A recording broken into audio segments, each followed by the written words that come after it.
Another thing, right, also, I want to live in a world where you're not allowed to advertise to children. No advertising to kids. It's not on. People come into my home uninvited through the medium of television and they wave shiny shit in my kids' faces, right? And it's not fair. We can defend ourselves against advertising. We can make judgments, choices and decisions. Children can't do that. They can't do that because they're fucking idiots.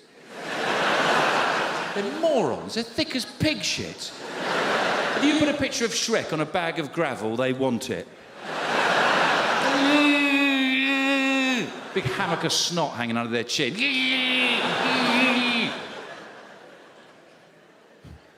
If all advertising was door-to-door, if you could only advertise door-to-door, you wouldn't tolerate it. If someone knocked on your door, you open the door and went, "Can I speak to your 7-year-old daughter, please?" Bring her out.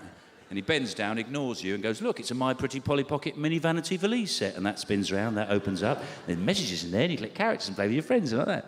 After a while, you go, "Fuck off." Sorry, Daddy said it again, hasn't he? Still, you hear it at school soon enough. Or they will. Because you never think you're the source, do you? Yeah, it'd be great if all advertising was done door-to-door. I'd love that, especially when celebrities did adverts. Because that'd be great, wouldn't it? Be walking across your hallway, the letterbox would flip open, and you'd hear a voice going, "Hello, it's Sir Chris Hoy here. Before I go cycling, I like a bowl of bran flakes." Oh, Christ.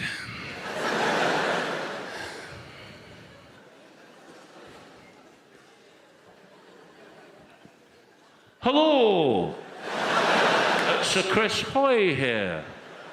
Before I go cycling, I like a bowl of bran flakes." Oh, kill me now.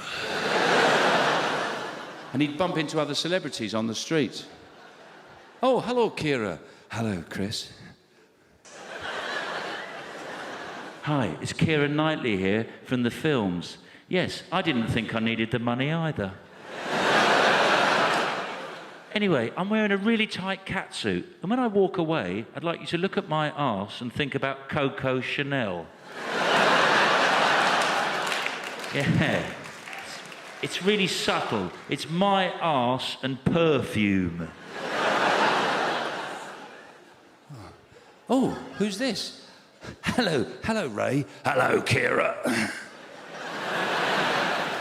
"It's Ray Winstone here." "Put a bet on, you slag!"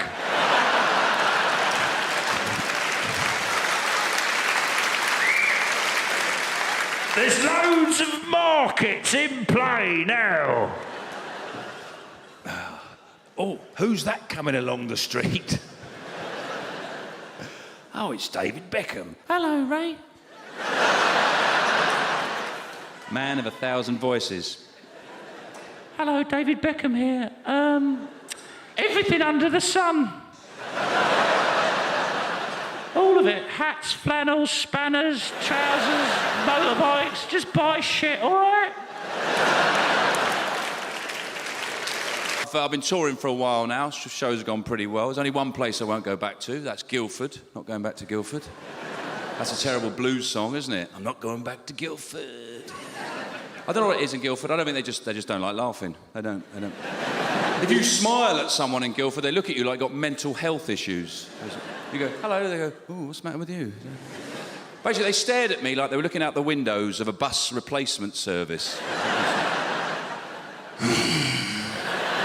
You've never seen anyone smiling out of a bus replacement service, do you? Go, "This is brilliant, much better than the train." Because you visit so many different villages. They look like my dad looked when he found out what his pension was worth.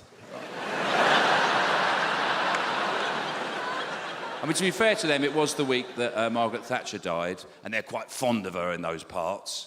And a couple of the things that I said, a couple of the comments that I made, might not have gone down in the spirit they were intended. All I said was, "Well, hey!" That was it. That was all I said. That was it. I just went like that. "Well, hey!" I didn't have a party. Well, you wouldn't call it a party. It was drinks, nibbles, few friends, you know. Police were called once. That's not a party, is it? And I happened to mention a fitting tribute to her was when they cremated her, it'd be great if they ran out of coal. That was all.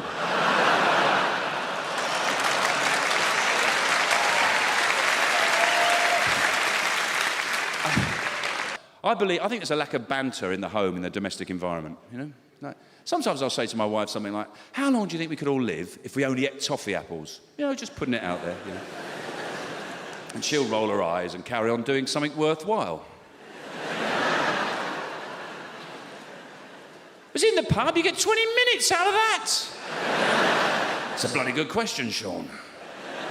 You've got the vitamin, you've got the fibre from the apple, you've got the energy, glucose from the toffee. I wonder if the stick pound up into a paste makes a carb. We had a great one the other day. We were talking about what's the filthiest teaspoon you've ever seen. Oh, what a night. We had to have a lock-in. It was brilliant. At what point does a lager top become a shandy?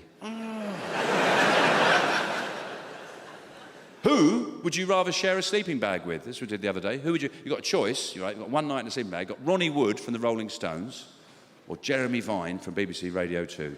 Ronnie Wood for one, or Jeremy Vine. Any takers on this one? Yeah. Actually, you had a lot better response than the one my wife had. I asked her. She turned her back to me, walked over, looked out of a window, and her shoulders went...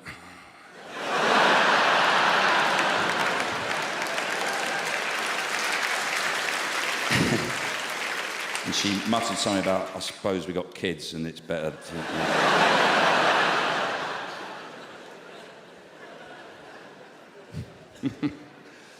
Actually, the right answer, people who said Jeremy Vine, that's the correct answer. You know, a lot of people choose Ronnie. They think Ronnie's a bit of a character, all the anecdotes, you know, a bit of a character. Of course, what they're forgetting is just how bony Ronnie is. Every part of Ronnie is a sharp, jaggedy, pointy edge. His arse is like a piece of flint. Naked, Ronnie looks like a box of KFC when you're throwing the bones back in. Right?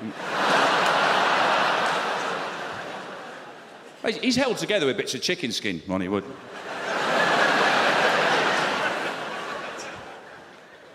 And he'll be shaking because he's given up the pills and the booze.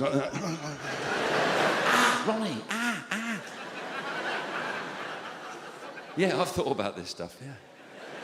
Whereas Jeremy Vine, tedious bastard, dull, boring, pointless man, like a warm column of pissy air. But you get the feeling, when he shuts his eyes, 8 hours, straight through, no bother. People say to me, why are you having a go at Jeremy Vine? I say, because I hate him. Seems a good reason, enough. I don't like Jeremy Vine. I'll tell you why. Because, you know, he does that Radio 2 show, and they have these debates on Radio 2. We're going to have debates today, and they're not debates. They're just ways to wind the country up, make the country an unhappier, angrier place, don't they? Yeah. What? I think that sounded like 8th century Norse.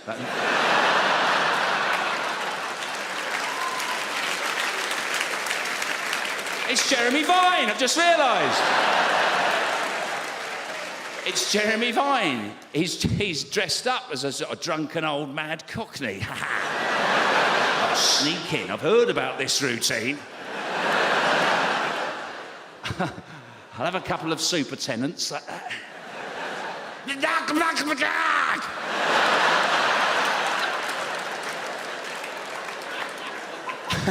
I won't say anything he can pick up on, because, you know... And then he'll just disappear into the fog like Jack the Ripper.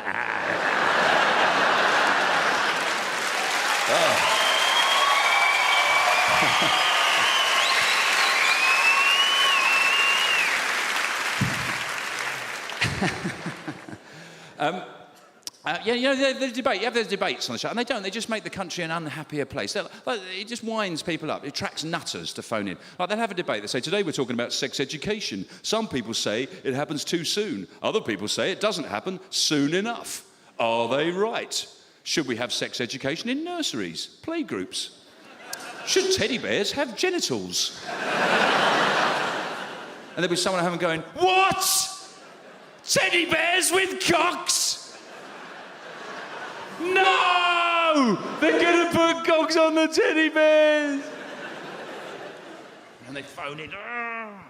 And they pick weird subjects to have debate about. Like they'll pick something like, you know, there was this burglar who'd objected in court to being called a coward. The prosecution called him a coward. He said, I'm not a coward. So they started discussing it, saying, well, is he right? Are burglars brave?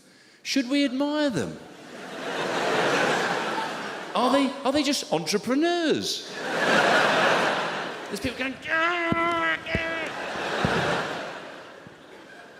and sometimes they do this trick where they leave a detail out to make a little bomb go off in your head. Something like that. Something like, who's to blame for, we're talking about the obesity crisis, who's to blame? Is it the government? Is it the NHS? Is it the food industry? And they know loads of people at home going, well, he hasn't mentioned the fat people.